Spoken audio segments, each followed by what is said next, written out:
make it a part of your day. Young Muslim and old Muslim and male Muslim and female Muslim. In a time where sin has become pervasive and invasive in it, make a lot of istighfar. Because from the punishment of Allah Rabbul Izzah, me and you were given two safeties. Two things that we could hide behind and keep the adhab of Allah away. Allah Rabbul Izzah says, وَمَا كَانَ اللَّهُ لِيُعَذِّبَهُمْ وَأَنْتَ فِيهِمْ. The first, the Prophet. Allah said, so long as he is amidst you, I will not punish you. So the Rasul died and left. His sunnah is with us, but the Rasul went. The second one, and Allah will not punish them so long as they seek forgiveness. So the only salvation you have now is perpetual istighfar. The Rasul sallallahu alayhi wasallam says, I say more than 100 istighfar a day, and some say in a gathering. Busy yourselves with istighfar. Astaghfirullah al-azim. Oh Allah forgive me. Oh Allah forgive. Astaghfirullah. Make it a habit. And wallahi, Allah will open all the doors of goodness upon you. In the time of Hassan al-Basri, he was an alim, zahid, taqiyyun, naqi, lillahi al-wali, min al-shaytani bari, a righteous man. And he had students. So he was busy with them. And a man came and he said, Shaykh, I have problems. So he goes, what's your problem? So he goes, there's no rain in our land. Drought has come. Give me something to do. So he says, increase the saying of istighfar. So he thanked him and went. The other man came.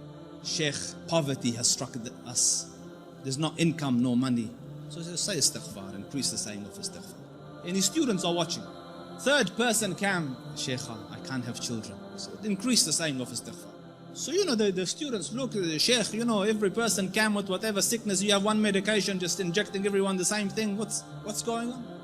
So the Sheikh said, it's from the Quran. فَقُلْتُ اسْتَغْفِرُوا رَبَّكُمْ إِنَّهُ كَانَ غَفَّارًا يُرْسِلِ السَّمَاءَ عَلَيْكُمْ مِدْرَارًا وَيُمْدِدْكُمْ بِأَمْوَالٍ وَبَنِينَ وَيَجْعَلْ لَكُمْ جَنَّاتٍ وَيَجْعَلْ لَكُمْ أَنْهَارًا.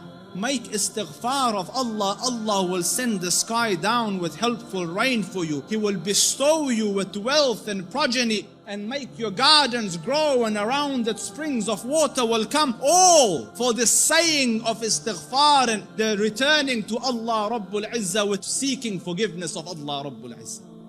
Make istighfar, Muslims. Amidst the scholars of the past, one of the famous ones is Ahmad ibn Hanbal. They call him the Imam of Ahlul Sunnah. And such a giant of an Imam, some of the people in his madhab say that no one served the religion after Abu Bakr radiallahu anhu more than Ahmad ibn Hanbal. Because just in the days of Mihna, for years he took imprisonment and house arrest, but he would not budge on his stance on the deen. So his fame and repute extended across the Muslim land. Everyone knew him, but there was no selfies in those days, you couldn't share a picture. So no one knew. Few people around him and his students and Ahlul Ilm knew what the Shaykh looked like. Most people hadn't seen him, but they had heard about him. So Imam Ahmad went on a travel from his city to another city. And when he reached that city, night befell him. He was in a masjid. And he was trying to sleep in the masjid because in those days there was no hotels and things. So the guard came and he said, get out of the masjid. So he said, listen, I'm a traveler. I don't have anywhere to go. I will just be here till tomorrow and then I will be on my way. So he said, no, get out. So the Shaykh went and sat outside the door. Can you imagine? This was a man, who, when he used to walk, hundreds would be walking with him and they would kiss his head and hold his books. Imam Ahmad was Imam Ahmad. Now he's sitting at the door of the masjid. So he looks at him, he goes, didn't I tell you to go? He goes, I'm outside. He goes, no, get out. So he said, listen, it's just... So he said he held the Imam from his leg and dragged him onto the street. Imam Ahmad. And the Shaykh, subhanallah, And when he's landed in the middle of the road, across the road was a baker, the one that makes bread. So the baker saw him and he goes, listen, he sees in him signs of piety and taqwa. So he goes, come here and sleep in my bakery, and I'm making the dough all night and fixing the bread, because people will come at Fajr to buy, but you sleep here as I'm doing my work. So the Imam thanked him and went and lied down, but he's watching him, that every time he makes the dough, he says, Astaghfirullah, Astaghfirullah, Astaghfirullah. And as he's making Astaghfirullah, Astaghfirullah. So all night he saw this man, Istighfar, Istighfar, Istighfar. So He went to him, he goes, for how long have you been on this practice? For how long have you been practicing this? So he said, for a long time now. So he said, for how long? He said, for a long time. So he goes, have you seen any benefits? Because no one can be so consistent and perpetual on dhikr and on istighfar and Allah not grant him some favor. So he goes, I've realized that whatever dua I ask, Allah grants me, except for one dua that he hasn't accepted. So he said, what dua was this? He said, I prayed that, Ya Rab, let me see Imam Ahmad ibn Hanbal, and so far I haven't seen him. So the Shaykh said, he goes, Subhanallah, he dragged me by my feet to come into your bakery. Simply because, imagine, out of my city into his house, out of his house when I was refusing, dragged me by my feet so that I could come and answer to your dua.